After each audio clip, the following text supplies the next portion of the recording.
அனைவருக்கும் என் அன்பு வணக்கம். இதை நல்லா எல்லாரும் கேளுங்க. புகையிலையை பற்றி பல்லாயிரம் வருஷங்களுக்கு முன்னாடி நம்மளுடைய முன்னோர்கள் நமக்கு சொல்லி வைத்து சென்ற ஒரு மாபெரும் அற்புதமான வார்த்தைகள். இந்த புகையிலையை பொறுத்தவரையிலையும் எந்த வகையில் நம்மளை கெடுக்கும் அப்படிங்கிறத அவர்களுடைய ஆராய்ச்சி மூலமாக அவங்க கண்டுபிடிச்சி கொடுத்துருக்காங்க. இன்றைக்கி செய்யக்கூடிய ஆராய்ச்சிகள் என்னென்னமோ ஆராய்ச்சிகள் இருந்தாலும், எப்படிப்பட்ட ஆராய்ச்சிகளாக இருந்தாலும், உண்மையான ஆராய்ச்சிகள் பழங்கால சித்தர்கள் செஞ்ச ஆராய்ச்சிக்கு ஈடு இணையாக வருமானா நிச்சயமாக முடியாது. இன்றைக்கி பார்த்துக்கங்க, எத்தனையோ வகையான மருந்துகள் இருக்குது, கண்டுபிடிச்சிருக்காங்க. புதுசு புதுசாக கண்டுபிடிச்சிட்ருக்காங்க, உண்மைதானே? ஆனால் உலகத்திலேயே மருத்துவத்தில் சிறந்தவன் தமிழன். யார் நம்ப மாட்டீங்களே? எப்படின்னு கேட்பீங்களே? மருந்துகளை உலகத்தில் அனைத்து வியாதிகளுக்கும் கண்டுபிடிச்சவன் தமிழன். நம்புவீங்களா? ஏன்னா பெரும்பாலான மக்கள் நம்ப மாட்டேங்கிறாங்க. தண்ணியே நம்ப மாட்டேங்கிறாங்க, அப்புறம் எப்படிங்க மற்றவங்களை நம்புவாங்க?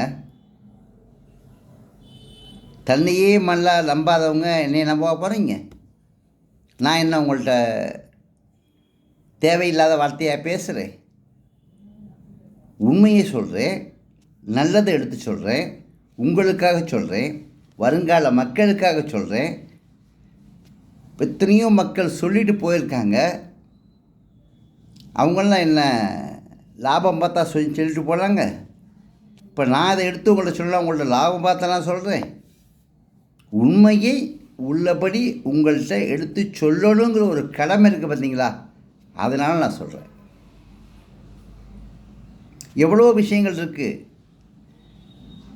அந்த விஷயத்தில் ஒரு விஷயம், இந்த புகையிலை பற்றி உங்கள்கிட்ட சொல்லணும்னு நினச்சேன். இப்போ நான் சொல்கிறேன். அடுத்து மருத்துவம் பற்றி நிறைய பேசலாம். உங்களால் என்னென்ன கேள்விகள் கேட்க முடியுமோ அத்தனை கேள்வியும் கேளுங்க. நான் உங்களுக்கு பதில் சொல்ல ரெடியாக தயாராகவே இருக்கேன். பாருங்க, புகையிலையின் பண்பும் புகைப்பதின் கொடுமையும் சொல்லி ஒரு 30 வருஷத்துக்கு முன்னாடி நான் ஒரு சிடி பேசியிருந்தேன். 30 வருஷத்துக்கு முன்னாடி அந்த சிடி அன்னைக்கு பார்த்தாங்க மக்கள் நிறைய. அதில் என்ன விவரம் சொல்லியிருந்தேன்னு சொன்னால், ஒரு பெரியவர் என்னிடம் இந்த பாடலை பாடி காண்பித்தார். அந்த பாடலை கேட்டதின் பின்னர்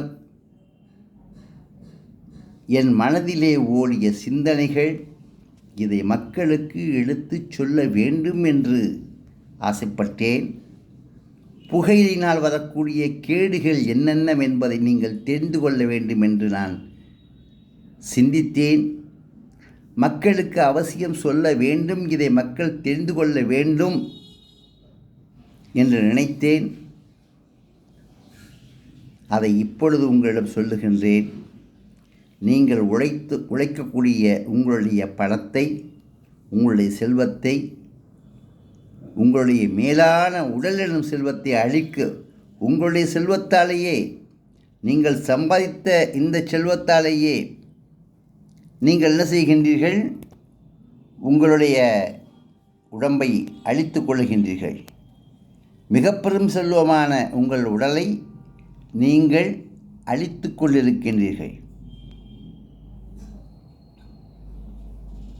அன்று சொல்லியிருந்தார்கள், பாடலாக பாடியிருந்தார்கள்,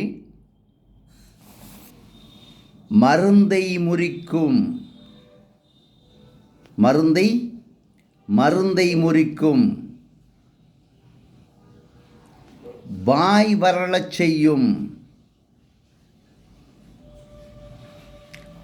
பித்தமுண்டாக்கும், ஈரல் கருக்கும், இந்திரியம் நாசமாகும். இதுவே புகையிலையின் பண்பாம். மருந்தை முறிக்கும், வாய் வரலச் செய்யும், பித்தமுண்டாக்கும், ஈரல் கருக்கும், இந்திரியம் நாசமாகும். இதுவே புகையிலையின் பண்பாம். கேட்டிங்களா? எவ்வளோ அழகான முறையில் சொல்லிட்டு போயிருக்காங்கன்னு, எவ்வளவு அற்புதமான முறையில் சொல்லியிருக்காங்கன்னு. நீங்கள் எவ்வளவு தான் நீங்கள் மருந்து சாப்பிட்டாலும், அந்த மருந்து எவ்வளோ பணம் கொடுத்து நீங்கள் வாங்கியிருந்தாலும், அந்த மருந்தை நீங்கள் ஒரு பீடியோ, ஒரு சிகரெட்டோ, ஒரு பொடியோ எந்த வகையில் நீங்கள் போட்டாலும் அதை முறிச்சு போடும். மருந்தை முறிக்கும். வாய் வரலச்சிங்க. எப்போவுமே பாருங்கள், பீடி சிகரெட் புகையில போடக்கூடிய வாய் வறண்டு போயே இருக்கும். இது உண்மைதானே? வாய் வரலச் செய்யும். பித்தமுண்டாக்கும். வாயெல்லாம் கசக்குதுங்கிறீங்கல்ல, அப்போ அது என்ன? பித்தம். பித்தம்னா என்ன? சூடு. அப்போ என்ன வரும்? முதலில் மனிதனுக்கு வரக்கூடிய நோய் பித்த நோய் தான். பித்த நோய் வந்தால் நம்மளோட உடம்பை சிதைக்கும்.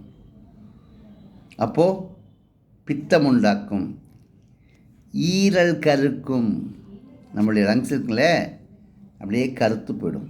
அந்த புகை போய் உள்ளே போய் கருத்து போகும். இந்திரியம் நாசமாகும். இந்திரியம்னா என்ன?